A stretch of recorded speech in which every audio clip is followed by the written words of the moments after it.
He once told me, "Your writing is a cute hobby, but it was my money that built this life." I soon discovered the poison wasn't from a stranger. It was already sitting at our family dinner table. He always called himself the architect, so I decided to design his downfall. Stay with me to see how I took back everything he tried to steal. But before the fall, before the ruin I designed, there was the silence. The only sound in our penthouse was the steady clack of my typewriter keys. Each strike was less like a word on a page and more like a second ticking off a clock that only I could hear. Our home was a glass cage suspended over Manhattan, reflecting a perfect life we no longer lived. It was beautiful, and it was cold.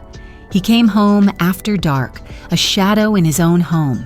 He entered, loosened his tie, placed his keys on the marble countertop.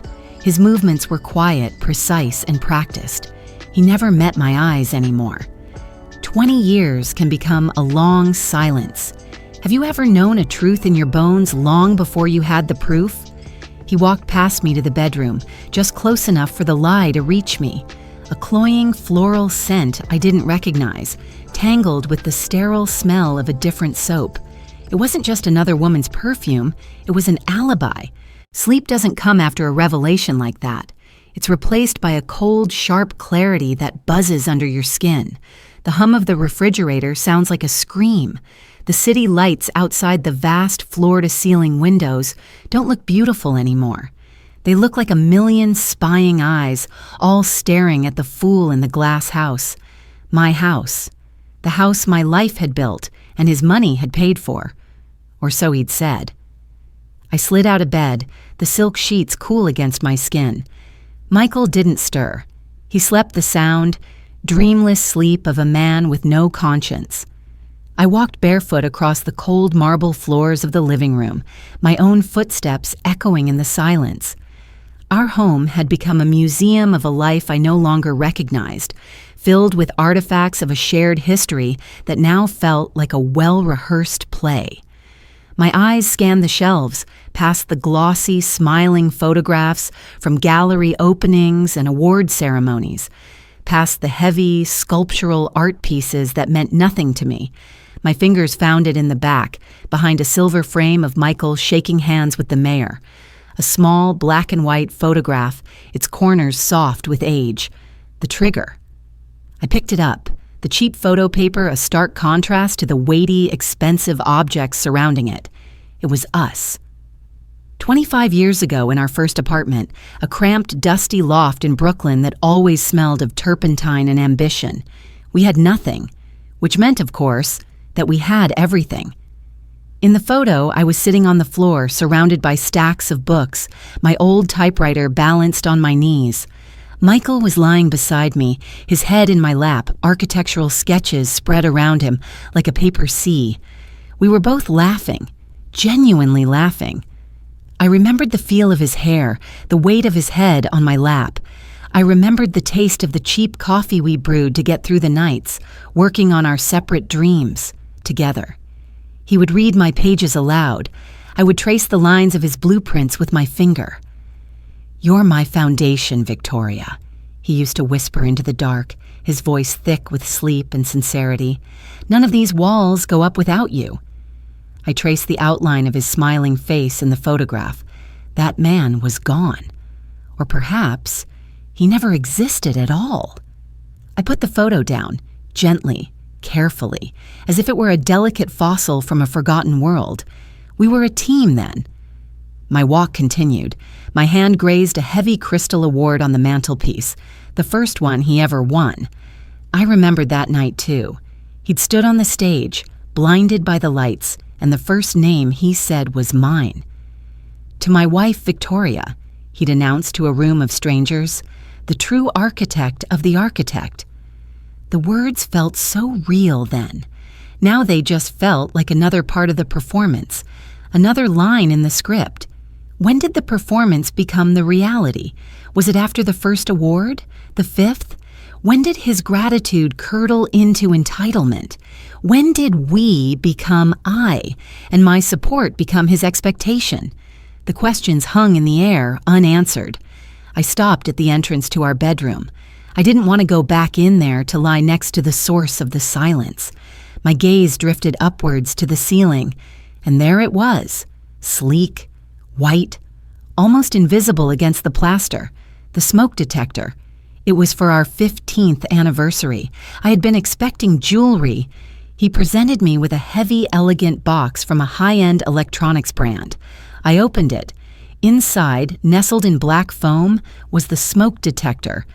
I remember my confused smile. He'd laughed, a smooth practice sound. "It's the best money can buy, darling." Top of the line, hardwired cellular backup, connects directly to the fire department if it ever goes off. He installed it himself that afternoon, standing proudly on a stepladder. "A bit excessive for a concrete high-rise, I know," he'd said, adjusting it perfectly. "But I'll sleep better knowing you're safe." Just in case some gifts are actually warnings. I stood there in the dark, staring up at that silent plastic circle on my ceiling. It was a promise of security from a man who was methodically stripping every last piece of it away from me. He'd said it was just in case. I never knew until now what case he was planning for. Suspicion is a poison. It doesn't kill you instantly. It paralyzes you bit by bit until you can no longer trust the ground you stand on. For 3 days, I lived in that paralysis. I watched him move through our home, a polite stranger in a designer suit. We made small talk. We discussed the weather. We performed the tired, empty rituals of a marriage that was already a ghost. The silence between us was no longer just quiet. It was heavy with unspoken truths, thick with lies I could feel but couldn't yet prove. But the paralysis was beginning to fade. It was being replaced by a dangerous, driving need, the need to know. That night, I waited. I lay perfectly still in our bed until his breathing deepened into the slow, steady rhythm of sleep. A sound that had once brought me comfort now sounded like a mockery. I slipped out from under the sheets, my feet silent on the thick wool rug. The apartment was a landscape of shadows and moonlight, every familiar object twisted into something menacing. My heart hammered against my ribs, a frantic drumbeat in the stillness. This was a line I had never crossed. This was an invasion, and I was about to commit it without a shred of hesitation. His study door was slightly ajar. I pushed it open. The scent of leather and his expensive cologne filled the air. This was his sanctuary, the one room in the house that was entirely his. On the large mahogany desk, his laptop was closed, but the small charging light pulsed softly, like a sleeping mechanical heart. I sat in his chair. It was still warm. My hand trembled as I lifted the screen. The sudden blue glow of the login page illuminated my face, casting stark shadows. For a moment, I froze. What if I was wrong? What if this was all in my head, a fiction spun from loneliness and neglect? The thought was a lifeline, a last chance to turn back, to return to the comfortable lie. I ignored it. I typed in the password, our son's birthday, a password he'd set years ago and never bothered to change, a relic from a time when family still meant something to him. The desktop was pristine, organized, folders for work projects, spreadsheets for finances, nothing out of place. It was the digital face of a man in complete control. I navigated to his personal email account. My breath caught in my throat. I felt like a burglar in my own life, sifting through the stolen goods. I scrolled through messages from his tailor, from online stores, from his golf club, a perfectly curated, perfectly boring life. And then I saw it. A receipt from a restaurant in Brooklyn, a trendy, intimate place he'd once called too pretentious for us. I opened the email. The date was last Tuesday, a night he was supposedly in a late-night conference call. 2 appetizers, 2 entrees, a bottle of wine I'd never heard of.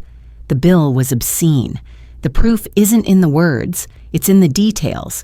My fingers, now cold as ice, kept scrolling.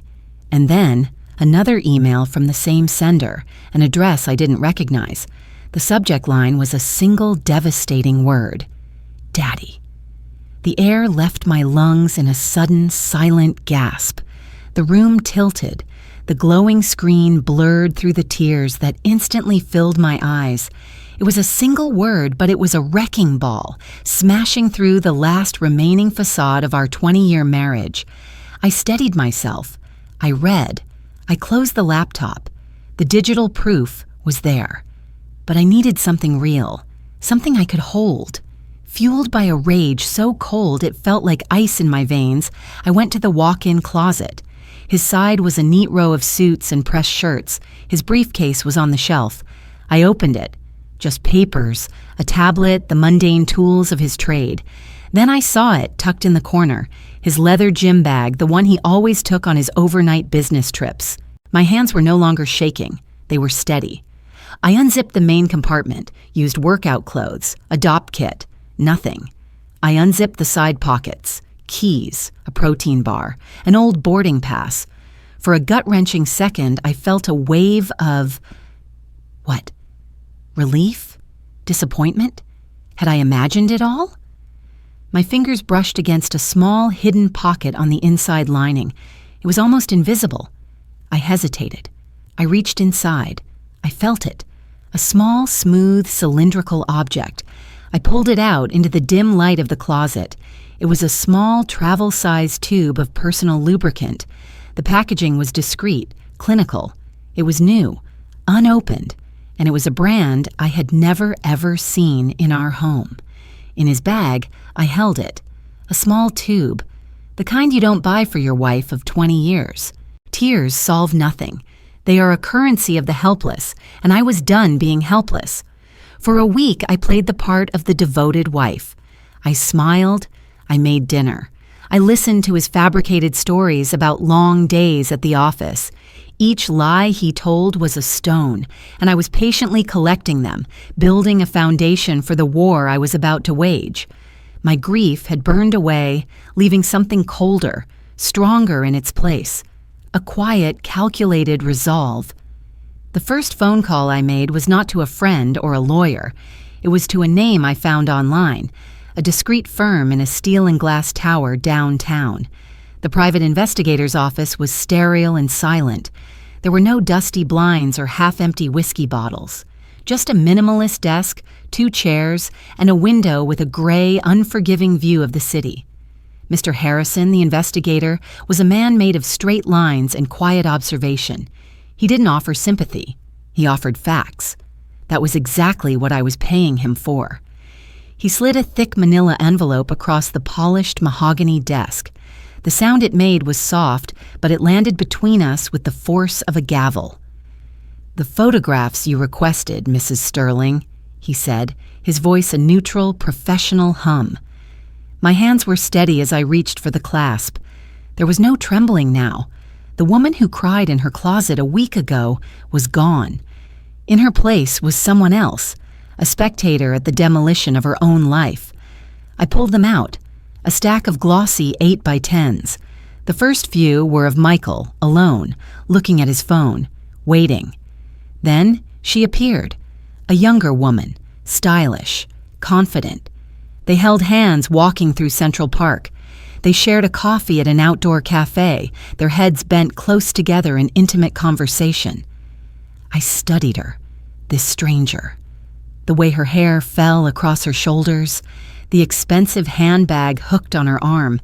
I felt a strange clinical detachment, as if I were reviewing architectural plans for a building I knew was structurally unsound.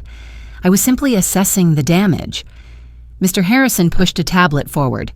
"There's video," he stated, not asked. He tapped the screen. It was them again, at a dimly lit bar, laughing. His hand was on the small of her back. He looked younger, carefree. He looked like the man I had married before the silence had set in. He leaned in and kissed her, a quick, casual gesture that spoke of long-standing familiarity. It didn't even feel like a betrayal.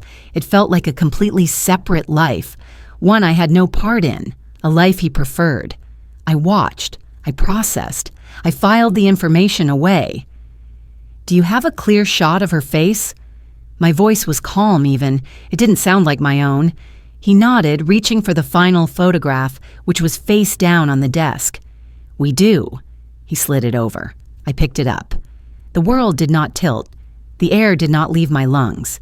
Instead, a profound, terrifying stillness descended. Every sound in the city outside seemed to vanish. My entire universe shrank to the 8 by 10 inches of glossy paper in my hands. The face smiling up at the camera, her head resting on my husband's shoulder, was not a stranger's. The eyes, the smile, the small mole just above her lip. It was Olivia, my son's wife, my daughter-in-law. The monster wasn't at the door. He was family.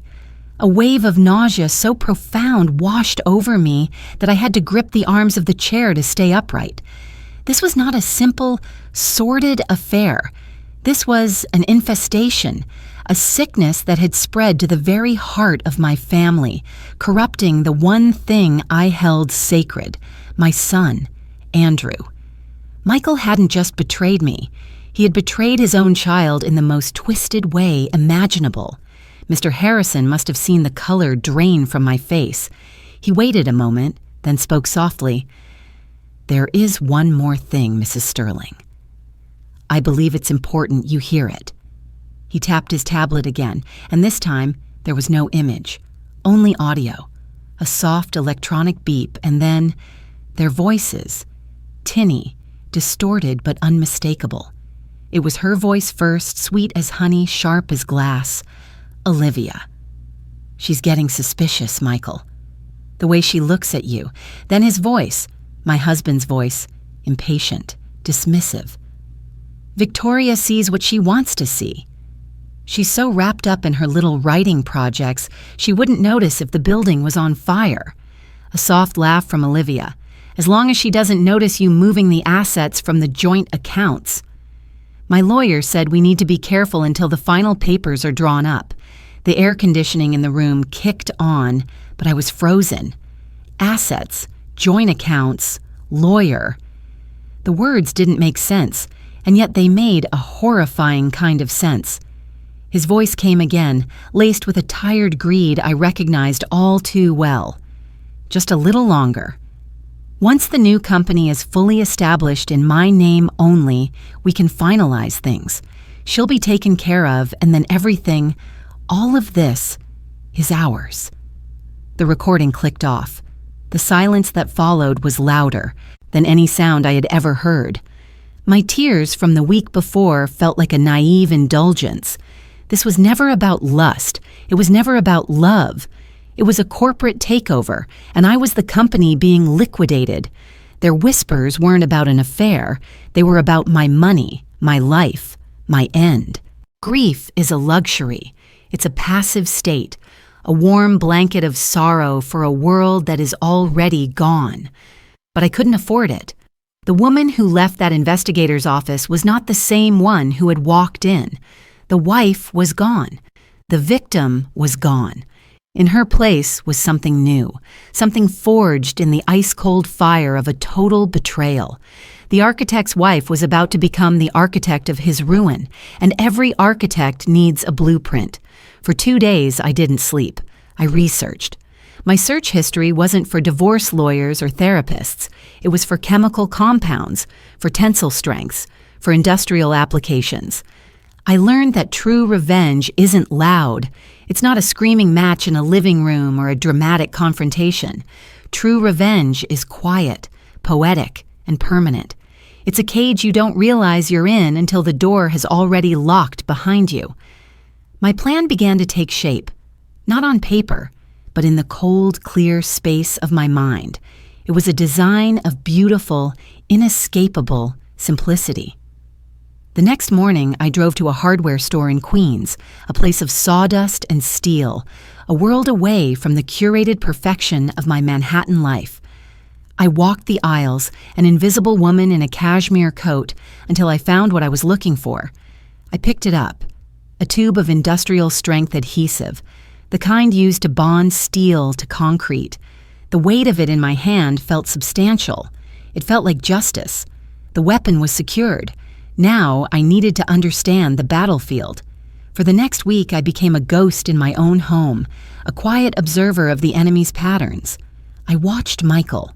I watched Olivia, who now visited with a sickening frequency, always under the guise of seeing Andrew, who was conveniently never home. I saw the stolen glances, the secret smiles, the way his hand would brush her back as she passed him in the kitchen. They were careless, arrogant. They believed they were the players in control of the game. They had no idea the game was already over, and I was just setting up the board for the final checkmate. One afternoon, Olivia sat across from me in my own living room, sipping my tea from my china. "You look tired, Victoria," she said, her voice dripping with a fake, cloying concern. "You should really take a trip." "Get away for a while," I met her gaze, smiled a thin, knowing smile. "That's a wonderful idea, Olivia." "Thank you." Her eyes flickered with a brief, triumphant spark. She thought she was planting a seed. She had no idea she was watering a garden I had already grown. That evening, I began to lay the foundation. I sat at my desk and fabricated an invitation to a writers' conference in Chicago. I printed the itinerary, the hotel confirmation, the speaker schedule. I left it on the kitchen island, a piece of carefully placed bait.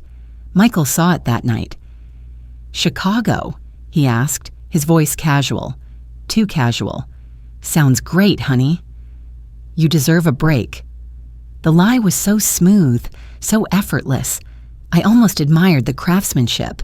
The hardest part was calling Andrew, my son, the innocent casualty in a war he didn't know was being fought.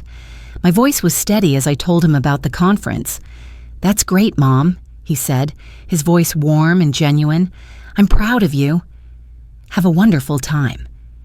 Every word of his was a fresh cut, a reminder of what they were doing not just to me, but to him. It hardened my resolve into something unbreakable. They wrote the crime. I wrote the ending. The night before my flight, the final pieces moved into place. I waited until the sound of the shower started. That was my window. I moved silently to the closet, to his leather gym bag. My heart wasn't racing. My hands weren't shaking. There was only a profound, crystalline calm. I found the hidden pocket. I pulled out the small tube of lubricant. I took out the small syringe I had bought from a medical supply store. I stood there. I emptied the tube. I refilled it with the clear, viscous adhesive. Every movement was precise, deliberate, and clean. There was no trace.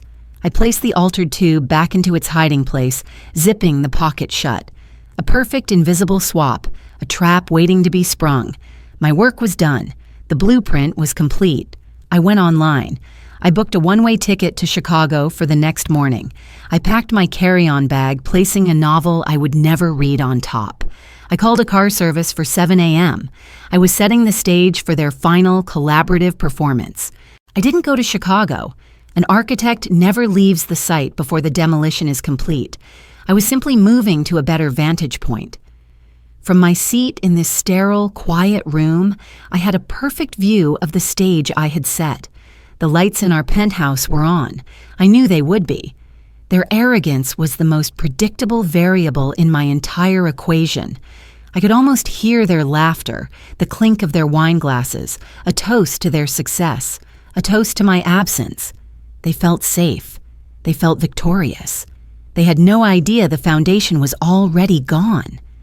I imagined the scene I had designed, the casual seduction, the move to the master bedroom, our bedroom, the casual reach into the bag for that small, familiar tube, the final intimate act of their conspiracy, unknowingly sealed with a bond designed for steel and stone. I had researched the chemical compound. It was a fast-acting polymer. It would take approximately 15 minutes for the initial bond to become inseparable. I gave them 20. I am nothing if not thorough. I checked my watch. The performance was about to begin. From my bag, I took out a small remote with a single red button, a simple device connected to a theatrical smoke machine I had hidden under our bed weeks ago. A harmless vapor, but thick enough to be convincing. I pressed the button. I held it down. For a long moment, nothing. Then I saw it. A faint white wisp curling from the edge of the master bedroom window, then another and another. The smoke thickened, an ethereal cloud against the dark glass. And then I heard it, faintly at first, then growing louder, piercing the night. The high-pitched, insistent shriek of the smoke detector, the one he had given me, the one he'd installed himself to keep me safe. The irony was so perfect, so complete, it was almost beautiful. The show now had an audience.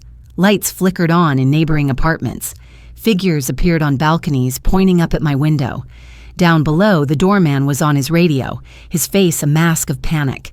A small crowd was gathering on the sidewalk, their cell phones held up to capture the drama, their drama, a drama I had written, cast, and directed.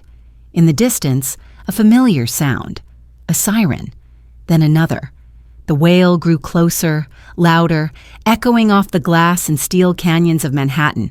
Red and white lights pulsed, painting streaks across my hotel room wall. The first fire truck roared to a stop in front of the building, then a second. Firefighters spilled out, professionals moving with a disciplined urgency, their faces grim.